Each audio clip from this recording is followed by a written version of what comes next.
Hello, I'm Candid Frank Stanisci of Candid Frank Live's Leaf Talk. Welcome to the Spanglish World Network on Zingo TV, channel 249 and 50. Please remember to download the Zingo TV app at the respective app stores for iOS and Android devices. While you download, make sure you rate, leave a comment. Both apps are absolutely free.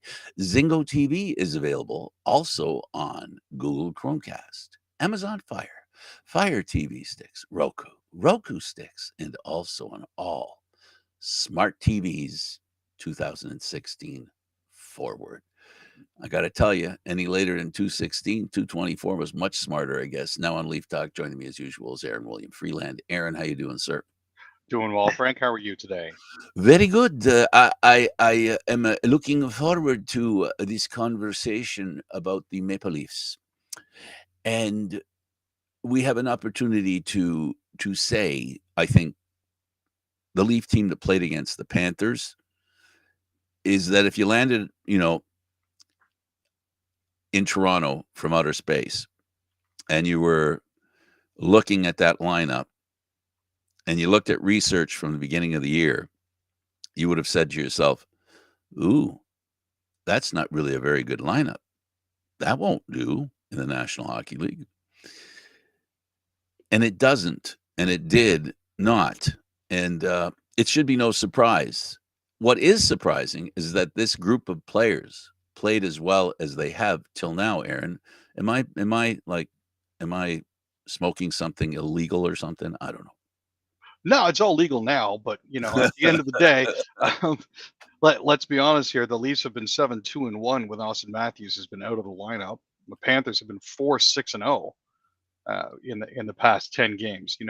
These are definitely what looked like a team on its way down being passed by a team on the way up. But you can only play without half of your forward group for so long before it finally starts to wear on you a little bit. It's And no surprise. and and a book starts being made on your lineup as it exists. That's the advantage of being new to the league. There is an advantage to being new in the league. New players have to be figured out by defensive people, right? If they're offensive players, if they're defensemen, offensive people in return. So what you're looking at now is that this is more or less the reality of the inexperience of the players they have being challenged now in the sense that not only do they have to come up with that I'm in the NHL energy again and again and again and again, they also have to, from game to game, I know this sounds maybe a little too much, but they have to reinvent themselves, Aaron, and reinvent themselves in a way that allows them to be successful. No, for sure. And there is always that advantage to being so new to the league that they don't have a defense for you. It's one of those things that just happens to crop up every Like a once in a pitcher in while. baseball, if you've Yep. never seen him pitch, And by the time you're on your third trip through, uh, that's usually you, when they pull you you, catch up because on that's him. when you start to get lit up. And that's when the pitcher has to adapt Yeah. to the change and be flexible in that regard. But that doesn't mean that these players that the Leafs have got are not good, and the only reason they succeeded is because nobody knew who they were. I mean, they've played well, and they look good, you know, when you factor in their lack of experience. But now we're going to find out, was this a game that Florida played really well and the Leafs just couldn't keep up with them? Or was this a game where the Leafs' inability to keep up with an NHL team? I'm thinking the latter. I think what we're seeing here is we watched this Leaf team, short manpower, short, playing against a team that had all their stuff together. And they looked really good. Florida looked like the Stanley Cup champ that they were. Their passes were crisp. Their defensive play, they took the man-to-man thing. They had it going, and they had their truculence going as well. There were some instances there where I don't think it was an accident that a goalie ended up almost with a concussion where he went down. It wasn't an accident. And, No. and that's all a part of the Florida game, right? That's the way the game is. The tough physical, and these young players, I think, got educated in it. There were a couple of times a couple of the young boys got stood up. And here's the thing: you look at the lineup that they had the past couple of days. You look at Tavares playing first line center, Pontus Holmberg playing second line center, followed by Fraser Minton and Connor Dewar, and it's like that is not a recipe for success. You know, Strength down the Austin middle, it Matthews wasn't. is day to day. Matty Nyes is day to day. Bobby McMahon is day to day. Ryan Reeves is still suspended. Oh, go back to Bobby McMahon because that's a new one. Yeah, he was That was a Florida thing.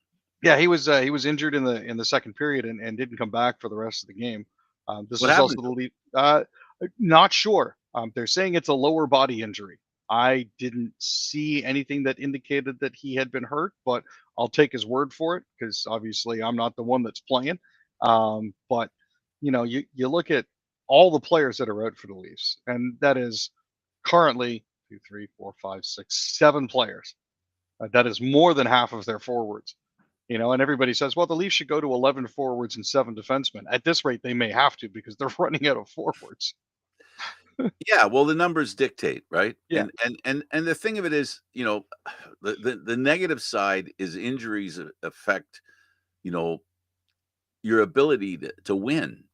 And you have to all year. We've talked about this about other teams like Buffalo, Montreal, Ottawa, because they're in the same division, and we talk about them because they're the main focus for the Leafs, who they need to be better than, and for us, since we cover the Leafs, that's what happens.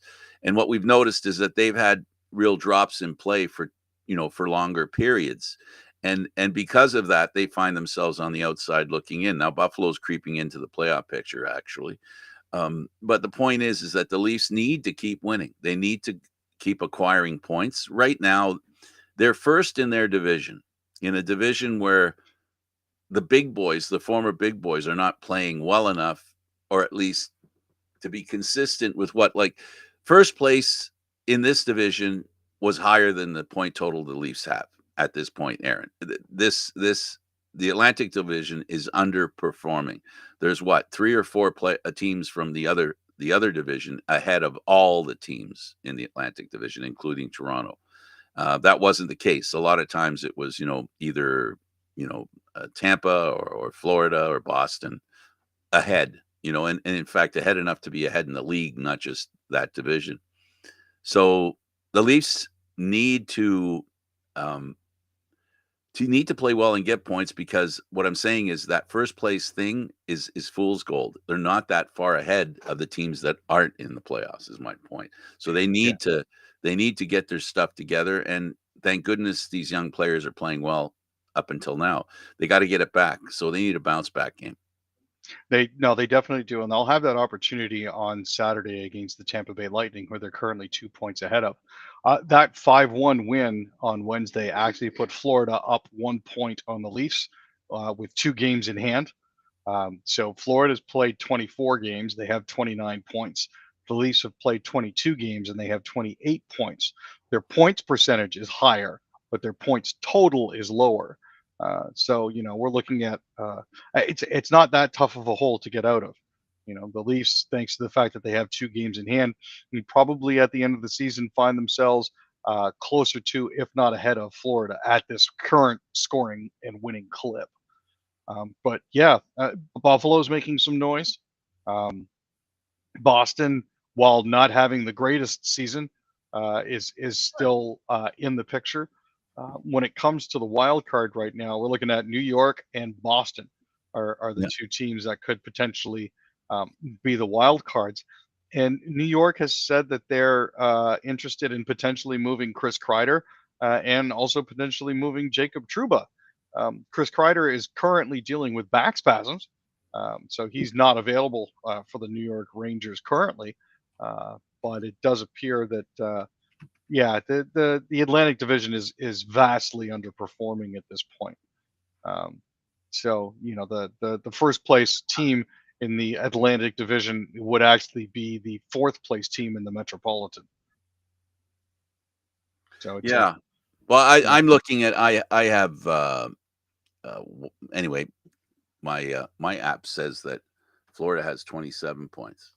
mine is showing the data as at. I'm looking because you said that. I'm looking and I'm seeing that they played 24 games, not 23. Yeah, So that's so my app, it's a day the behind. Sportsnet app. So we'll have to call Sportsnet and ask them what the heck's wrong. I'll have to talk to David. David works for Sportsnet and find out what excuse they have for this this atrocity of misleading people. So I apologize for that. I really saw 27. So yeah. So and I checked while you were talking, and I see here the NHL says they have 29 points and they're a good bet. It also says that Florida won 2 games in a row. So the Toronto game, and then they won the next day as well, and that's what put them up in front. So that's a situation that we're currently sitting in right now when it comes to that. But yeah, it has been it has finally, this one loss isn't the end of the season. I know a lot of people were upset after they lost 5-1, but at the same time, you have to consider that this team has been playing short man for quite a while. You know, Absolutely. But you know what? so Good teams have to play well with whomever they can put out there. So, oh, for sure. but still, the point is taken, and we do understand. I think everybody understands that injuries are a problem, but you got to try as hard as you can, to have a system that insulates the new players when they come in. And I said before, and I'll say it again, even though they lost to Florida, that the system did do a good job of insulating those young players with very little experience because the system is so basic and simple and not allowing the other team to score. The younger guys, I think that it's easy to teach defense. So it's harder to teach offense. So if you can teach them defense, the fact that they're not really well versed in offense won't hurt them as much. So that's why this system is better, I think, than let's say the Leafs of last year would have been. They would have had difficulty because the run and gun, they played the run and gun, and if you don't have the same kind of rifles or the same kind of potential scorers in the lineup, then you have some issues. Oh, for sure. And unfortunately, the Leafs found themselves on the wrong end of it this time. But I you replay that game, 9 times out of 10, Florida does still win, but the Leafs would probably make a better showing of it. Absolutely. Absolutely. Great idea. All right, let's break for some news. So Chat GPT is being sued by publishers? Yeah, this is a really interesting development. But a coalition of Canadian news publishers is suing OpenAI for using news content to train its Chat GPT generative artificial intelligence system. This coalition includes the Canadian Press, Torstar, Globe and Mail, Post Media, and CBC Radio Canada.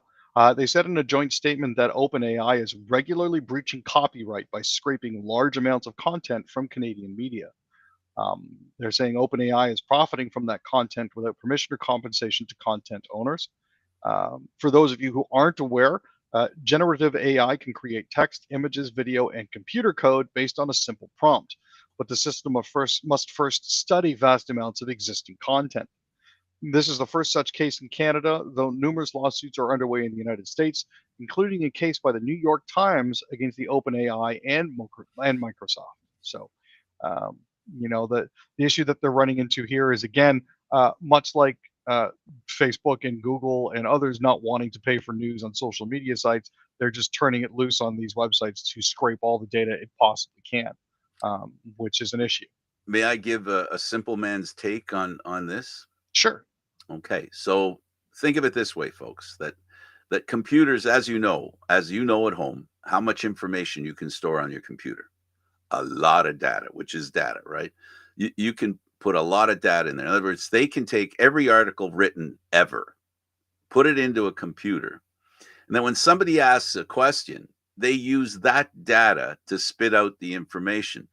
The odd word might be changed, or they pick a sentence from one place, a sentence from another place, and that's what AI does. It takes information that it's given, and then when asked, the algorithm allows it to figure out the answer to the question being asked, or let's say the query being posed.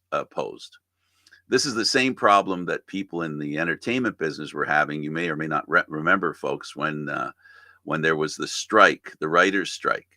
The same thing. They write a bunch of scripts, and then in those scripts they write what the idea of the script is. Now they have all these scripts, and then somebody asks, can you create a script where 6 single good looking people are together, and and we want to make a hit show out of it? What should it look like? What should the scripts look like? And it goes good, good, good, good, good, and it spits out Friends. I'm exaggerating, but I'm trying to make a point. So in other words, the information that AI uses is not their own information. They're taking it from everybody else, and then they're resharing it. They're basically taking a word salad and creating a word out of the word salad, which is why I think, Aaron, this long roundabout way, is that I think they have a legitimate complaint. And the same thing with AI when it comes to images. There's going to have to be, I think that eventually what's going to have to happen is there has to be an admission that this is AI. In other words, a picture. You know how you want proprietary pictures, people have the watermark on it because it's their picture, so nobody can use it. I think it's going to have to get to the point that there's a watermark on pictures that say this is AI. Because if it isn't AI, it can't be confused with AI. And eventually that's what's got to happen. And just like, and they might say, well, that's not freedom. I hear this thing about freedom, freedom of the press or freedom of whatever. You don't have a freedom to steal stuff. And just because you can advertise it doesn't mean it can't. Like, for example, I'm going off on a tangent. I'm really sorry, but this is one of the things that bothers me. When people post stuff, when stuff is posted, right? If it's true, if it's not true, if it does damage or it doesn't do damage, they're saying it doesn't matter. You should have the freedom to lie. That's what it came down to in the American election, right? You should have the freedom to lie. Well, I can't sell cigarettes without the warning, the damage it does, without that warning on the package. So why should words that cause damage be allowed to go without any, not censorship, but at least identification? And that's, I think, the next step we're going to have to do. And that goes Nope. with the AI thing you're talking about. I don't disagree. I used to participate in something called NaNoWriMo very frequently, with National Novel Writing Month, where the idea was to try to write 1,500 words a day during the month of November to try to get yourself up to around 50,000 words to create your own novel. Wow. But I haven't participated this year, mainly because they're like, well, we're going to be training an AI program as well. So any of the information that you submit to us is now going to become our intellectual property, which we're going to use to train AI. And a lot of people decided not to participate this year because they want to retain ownership of their own words. They don't Well, want it used to train something else. isn't that an admission of what they're doing is wrong? That they're taking 100%. something by them, because the same thing Facebook does. We get all these messages where Facebook is saying, any picture you have now belongs to us. Well, that was never the intention of when I post a picture on Facebook. I'm posting it as something that I'm sharing with people, friends, family. Yeah. That's who I'm posting it for. I'm not posting it for possibilities for sale. And if it was, I have a right to take part in the money that it generates. And that should be without saying it. It's just another way of people taking what isn't theirs. And unfortunately, we live in a world today, Aaron, where I think things are upside down. When I was younger, it was like honesty, while it wasn't 100%, for the most part mattered. Now it's the reverse. Now, because we're so used to dishonesty being acceptable, honesty is irrelevant. Just like we made lies irrelevant before, now we're making the truth irrelevant, and it's sad. It's truly sad. And It's that's what, genuinely frustrating. yeah. And so when they produce something on an AI to suggest it's theirs, right, is crazy. And I really don't like the idea of them doing the writing. I love writing. I love using my own words. I mean, I research and find stuff to when I'm writing something. I look for research, but I don't copy, paste, and click. Right? I read what the research is and then put it in my own words. And I think that's a lost art today. And it fits in well with basically newspapers dying and the printed word becoming less and less relevant. It's just crazy. It's the world we're moving into. 100%. I find myself lost, but that's part of being old. Prime Minister Trudeau adds 7.1 million to PEI school food program. Yeah, so this was something that was expected. He traveled to public schools in Eastern PEI last Friday, where he announced $7.1 million in federal support over 3 years for PEI's school food program. This is from Ottawa's $1 billion 5-year Universal National School Food Program that was promised during the 2021 election campaign and announced as part of the 2024 budget. PEI is the fourth province to sign on to the program, joining Newfoundland and Labrador, Manitoba, and Ontario.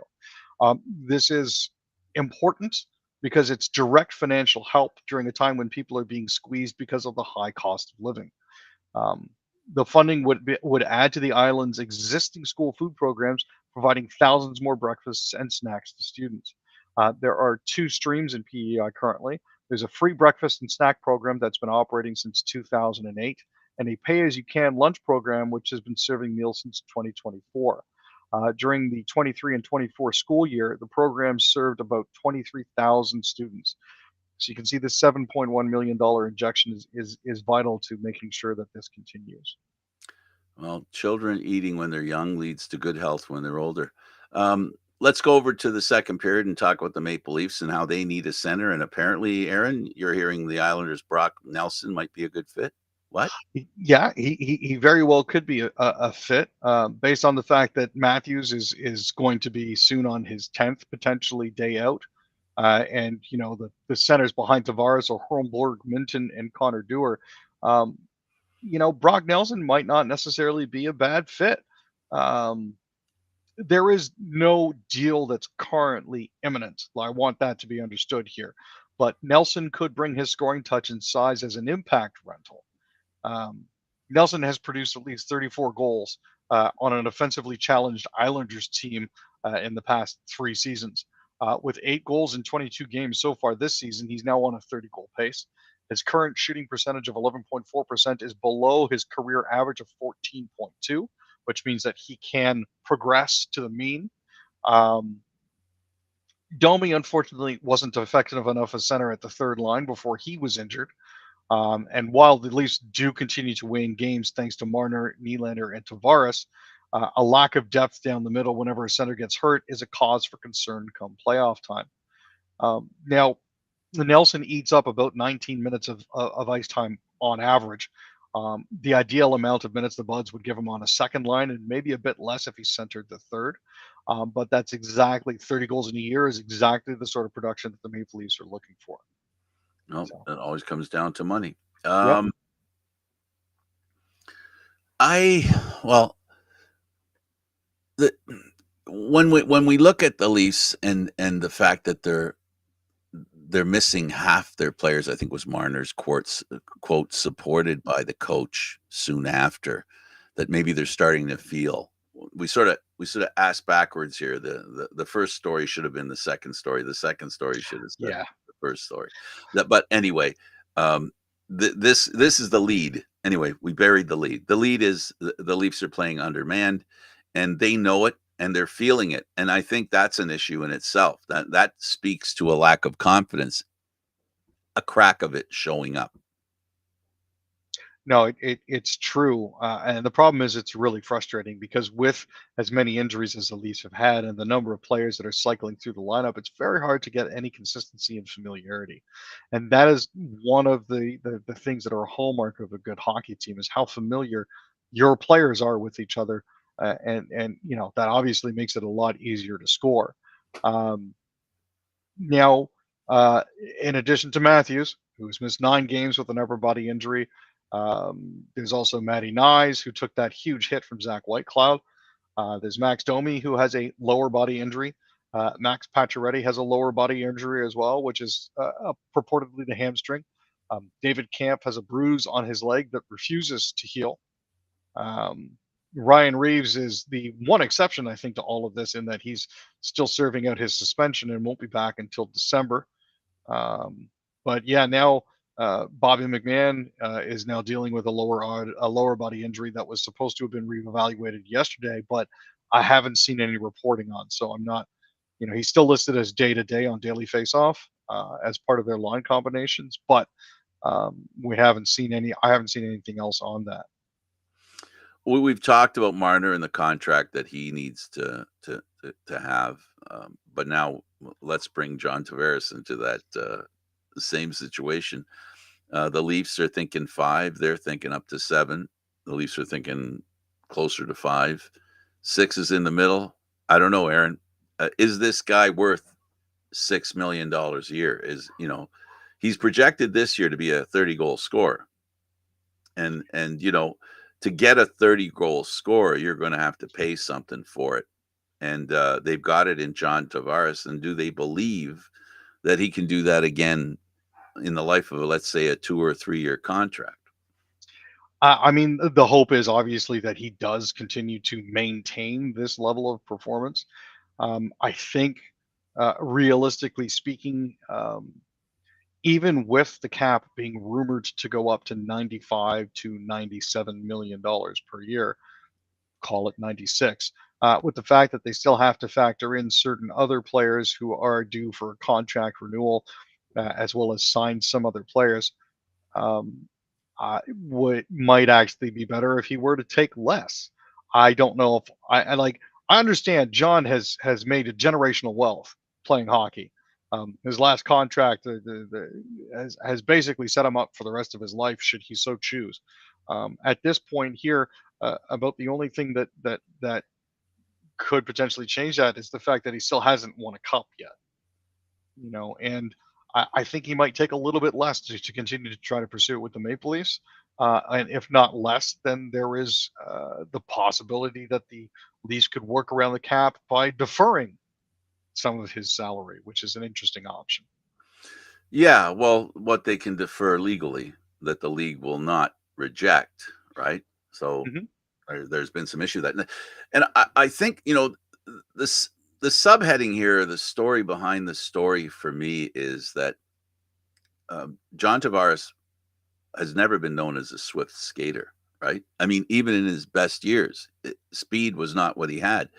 And the first thing people say about player when they start losing traction on their game, it's they don't skate as fast. They lose a step, right?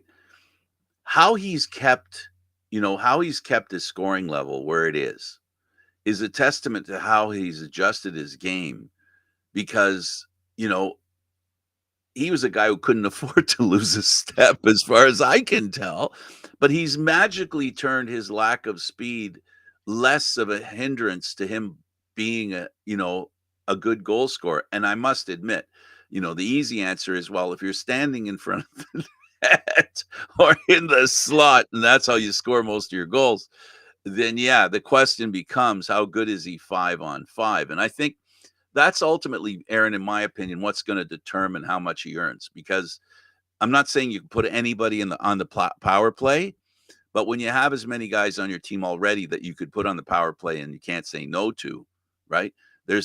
Right now there was before this little moment here, these past couple of weeks, there's nobody you would have thought of on the power play, right? They were all the people that were there. Yeah, those are the ones that got to be there. But the last couple of weeks, we've started to see an influx because of the injuries, I admit, but we've seen an influx of players who weren't normally on the power play. And now the question is, if they have success the way Tavares has success, if it lasts this long, that makes it harder for the Tavares side to sell, right? Because 5-on-5, the guy who's out has the most 5-on-5 goals since Austin Matthews went out. McMahon, he had 3 5-on-5 goals. Nobody has more, and now he's out of the lineup. And the problem with the Leafs has been 5-on-5, and the reason it's a problem is when the power play or the penalty killing doesn't do well, there's no other area for them to improve their chances Yeah. in the game. No, that's very true, and they find themselves in a very difficult situation right now. So, uh, I'm not sure what the best road forward is here. You know, I think it's hit and miss. yeah, The coach has to basically he's not in some cases, coaches turn on the blender. Well, in this case, he's been handed a blender. So, Yeah. he's doing the best he can with what's in the blender, right? So, the Leafs the Leafs are not a team in trouble yet. But as we said earlier, them being in first or second at this point in the position they are is doesn't put them that far ahead of the teams who aren't in the playoffs. So they can't afford to slip anymore. And somehow they've got to figure out a way for the injuries to slow down and or stop, because they can't afford this to become protracted, Aaron. Because if this kind of lineup, they truck it out for a while, like up until Christmas, by Christmas, they could be not in the playoffs. And that wouldn't surprise me. No, and it is entirely possible for them to tumble that far down the standings. And again, it's a function of the injuries and how quickly players can come back, and if Reeves is going to be ready to go after his 5-game break, and all of Did you ever these, think all of Reeves these was the things. guy you were waiting to come back? Did you ever You think that know, would be? not not not to. I'm having obviously a Not, little bit of you know fun what? with I'll this. help you. Not before this year, because he's Well, played a lot better this year. he has been a heck of a lot better this year. So Um, I'm they have basically a shutdown line in Kampf, Pacioretty, and Domi that is currently out. when healthy, Yeah, when healthy, they're a great shutdown line. Matty Nyes is perfect on the left hand side with Austin Matthews and Mitch Marner up front. As opposed to, and no offense to whoever they've been slotting in there, but that Matthews, Marner, and Nyes on the front line is absolute dynamite. You put Nylander back with Tavares and somebody else, and you're looking at another great line. yeah. How And, long? and again, it's how long it takes to get all these guys back. Well, we'll see. Yep. It's a tough situation for the Leafs. Um, so John Tavares, we started this conversation, is looking for a new contract. We've explained what we think he has to do. He has to play well 5-on-5.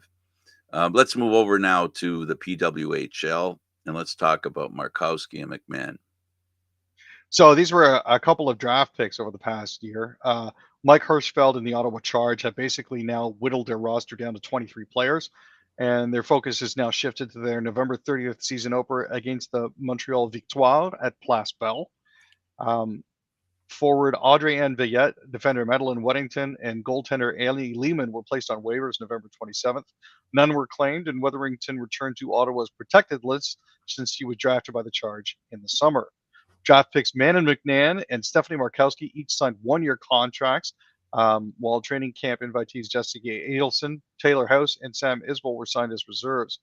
Uh, Markowski McMahon played extremely well in the 2 preseason games Ottawa played last week, and it certainly nudged them in the right direction. In those 2 games, Markowski recorded a goal and 2 assists, while McMahon notched a goal. Um, you know, these younger players that are coming in and making as much of an impact on team management as they are bodes well for the PWHL. I'm not saying that they're going to be able to get to 12 teams or even 18 teams anytime soon, but the fact that there are so many players in there of that caliber to elevate the teams makes the play that much better.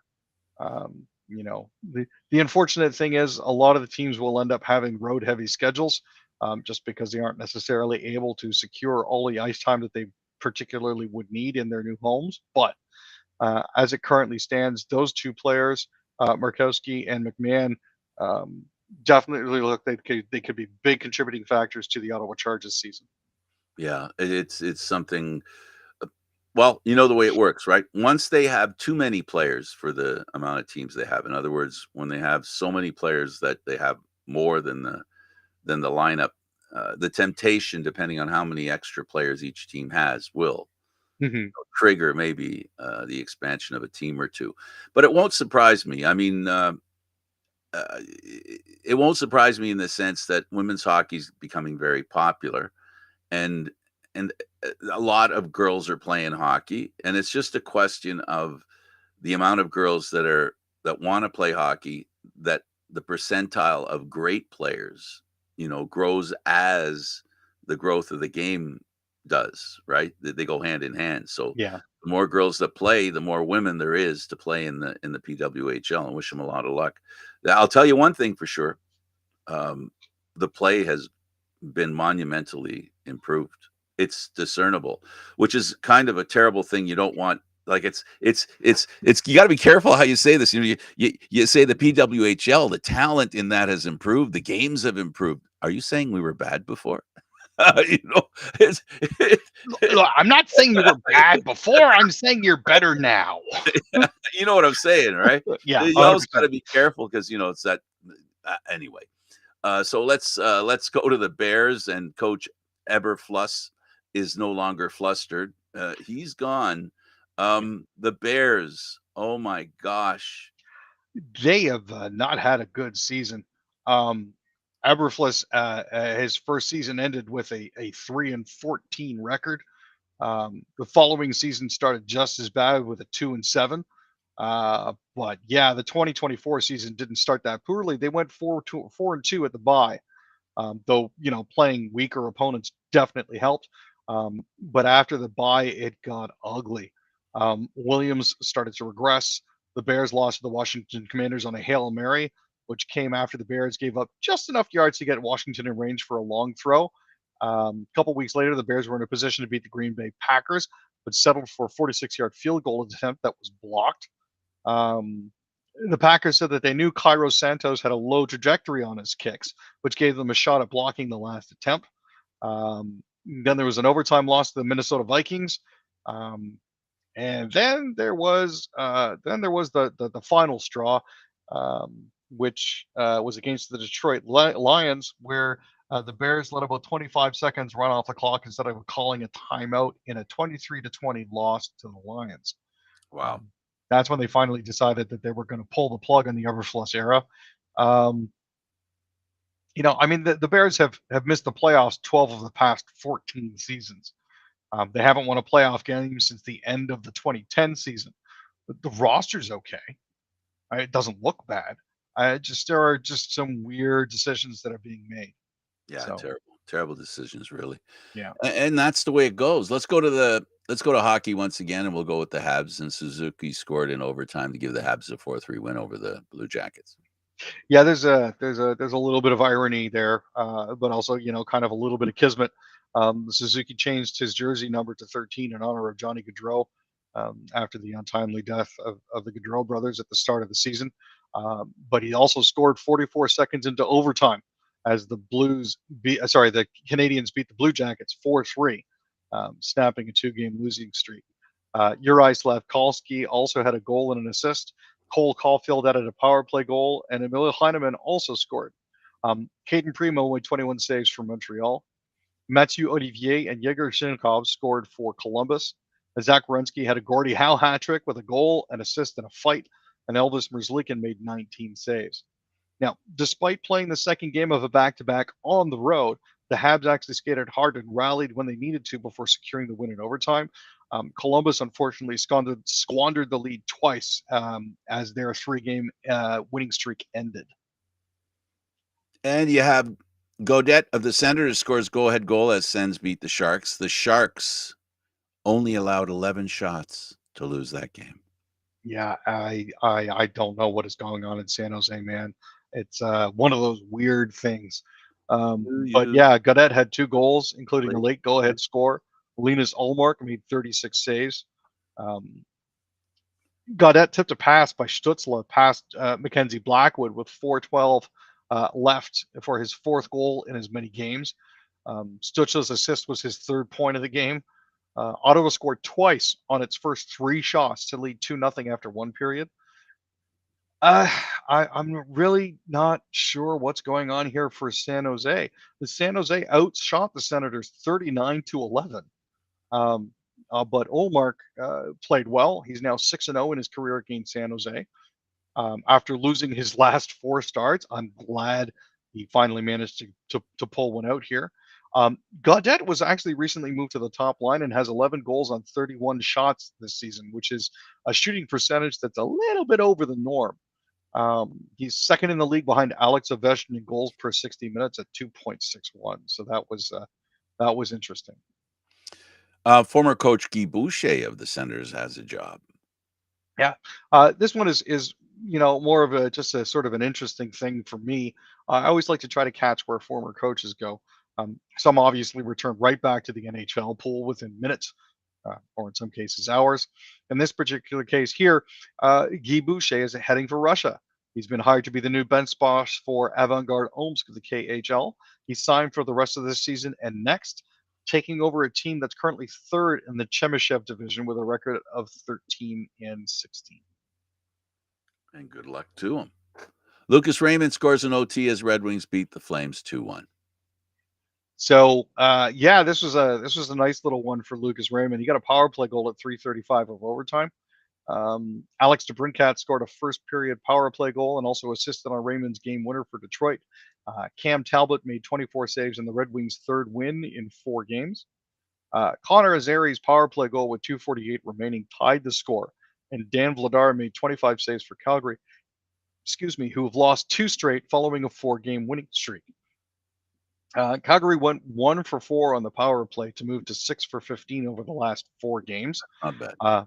They only had 2 shots on goal during the first 3 power plays before managing 3 during the 4th one, which was capped by Zari's goal. The defense for Detroit has actually been a lot tighter since allowing 15 goals during 3 losses on a West Coast road trip. The Red Wings have actually only allowed 6 goals over the last 4 games, as evidenced by the fact that they held Calgary to 1. So yeah, this is shaping up to be interesting. Calgary started off hot, so did Winnipeg. They're both doing not as bad as expected. You know, certainly the floor hasn't fallen out for either of these teams. Yeah, no kidding. The Canucks, they couldn't pull off a comeback. They tried, almost did, but lost to a team that needed a win more than a lot of teams right now. The Penguins won 5-4. Yeah, they couldn't find the equalizer late, unfortunately. I mean, Atu Rati, Pius Suter, Quinn Hughes, and Elias Pettersson provided the offense. Artur Silov stopped 18 of the 23 shots that he faced. This is actually the first loss on the road by the Canucks since October 15th, snapping an 8-game win streak away from Rogers Arena. Silovs did not start well. As much as he put in a dynamite performance in the playoffs, he allowed 4 goals on the first 10 shots. So you know, he eventually settled in, but the score was already 5-1, and Vancouver needed to pull off a remarkable comeback just to secure a point. With a record of 1-4-1, while posting a save percentage above 900 in just 1 start, it may actually be in the Canucks' best interest to send him down to Abbotsford for a few games just to help him get his head right, let him settle in a bit, and get things figured out.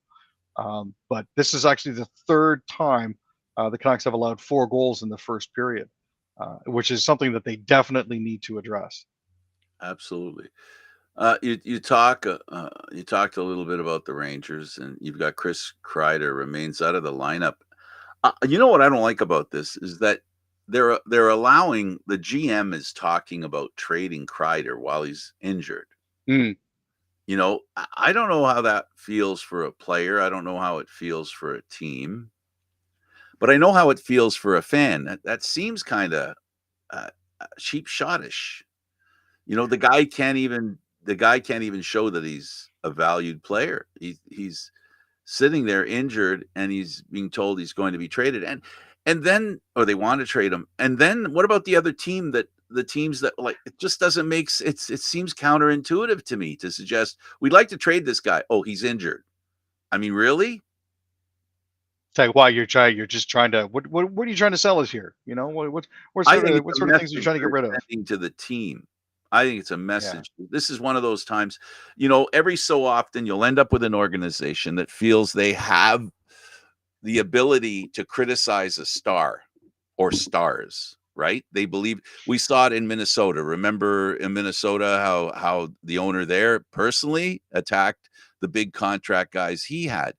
And this is a bit of that. It's you know, I think it's a message more to the team than it is to the player, because as I said, common sense tells me if you're going to talk about trading a player, you don't talk about one while he's injured. Just, to me, it just No, seems counterintuitive. no, that just seems a Gilding little the lily, harsh. really. I can understand why they're talking about moving players, though. I mean, they have Yeah, lost 5 in a row.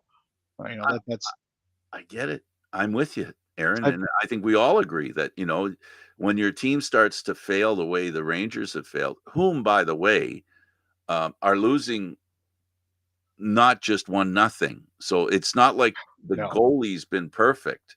This is the guy that they, high salary, they brought in, and he's not stealing games right now. Are they games that he can steal? That's the debate, right? Is it his fault? Is it not his fault? Yeah. Is he playing like the highest paid goaltender in the National Hockey League? That's the primary question. The answer to that has to be there have to be games that he steals. We've seen that from great goaltenders in time. It isn't happening here for the Rangers. And maybe they're intentionally doing this because they're trying to not put pressure on other players. And these guys, they think they can take it. I know Kreider's that kind of guy. Kreider's a pretty tough egg, and it wasn't just him, right? That they were talking about trading. No, I mean, they were talking about trading their captain, Jacob Trouba. Those Absolutely. are 2 players that were mentioned specifically, Absolutely. for that sort of thing. Um, I honestly haven't heard of any other players at this point really having their names tossed around for getting moved. But I mean, when the discussion here is, I mean, Panarin actually was another one of the names that was mentioned. Kreider Yep. has 9 goals and 0 assists in 19 games so far this season. Trouba, as a defenseman, only has 6 assists, 17 penalty minutes. You got to look at things like that. Well, Truba's Um, contribution is less about scoring assists, mhm, about his physical play. That's what he's oh, for known sure. for, right? That's what he does. And if they don't think he's playing well enough, that'd be what they'd have to complain about, because you can't complain about a guy who isn't really a scorer, not scoring, but you can complain about a guy who's a hitter who isn't hitting. If they're not playing to their strength, then that makes them expendable. With the Leafs, expendability. See, we're at a point with Toronto, because if we can go back to Toronto, because I want to approach this from this direction. Um, it seems to me with the injuries, the talk about contracts, I think is less relevant now, because at this point, you know, the writers have more to write about than the contracts, right? There's news out there they can talk about, speculation about whether, you know, I'm talking about the big contract, Marner, right? Whether you keep him, but looking at a guy like Tavares, the conversation is now turning to him, but that's about it. This team goaltending is something that has been a positive. I don't know which one of them I would. That's what I'd like to talk about. I don't care about the injuries. I don't care about the trades. I want to talk about the goaltenders, and they're looking like they can consistently play this well. And now that Wall is healthy, he's looked pretty good too. You know, the Calgary game notwithstanding. Sorry, Well, not the Calgary game, the Florida game notwithstanding. here's the thing. Wall and Stolarz. Wall has a 922 save percentage. Stolarz has a 921 save percentage. They're both playing well above the average. I mean, about the only thing that I can think of is that they're averaging almost 35 shots a game, and that's just not sustainable for a goaltender. Like, the Leafs need to do they need to do something about the defense. B, they need to do something about secondary scoring, because I mean, Marner's has 9 goals and 20 assists. Nylander has 14 goals and 10 assists. Tavares has 9 goals and 11 assists. And then there's a big drop off to the next player, which is Morgan Riley, who has 4 goals and 9 assists, followed by Matty Nyes at 8 and 4. Outside of Marner, Nylander, and Tavares, there's very little scoring. And that We talked is about going the to be an issue. The 5-on-5. longer the season goes with these other backup characters, is going to bite them.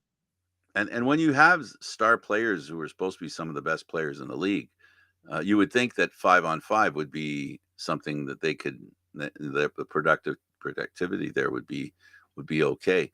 The next question I wanted to raise is: do you have any idea at this point who can be the goaltender for Team Canada? See, that's a very good question. Ouch!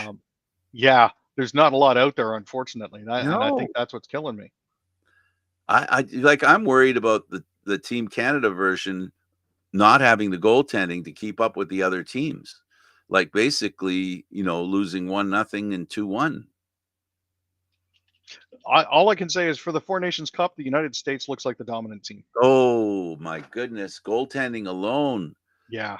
They've got 3 goaltenders I think they could put in. They've got some flyers too that they can put in, not Philadelphia. I mean, goaltenders like Stolarz.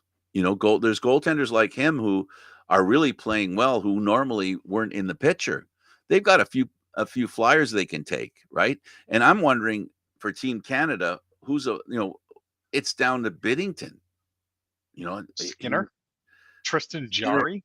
Yeah. Well, you mentioned two goaltenders that have been three really that have been very inconsistent, and the one that's played better is Biddington, which means he has the inside track. They're not like they don't have the same cachet as the American goaltenders is what I'll say. I'll say I that I'll feed you back and say they don't have the same cachet as the goaltenders the Americans have, or the Russians for that. Well, the Russians aren't playing. Let's say the Finns and the Swedes. The Swedes now, Swedish goaltenders have improved. It used to be the Finns a couple of years ago. Um, you know, my thinking on this is they give one last kick at the can to Marc-Andre Fleury and Jake Allen. Bring those two.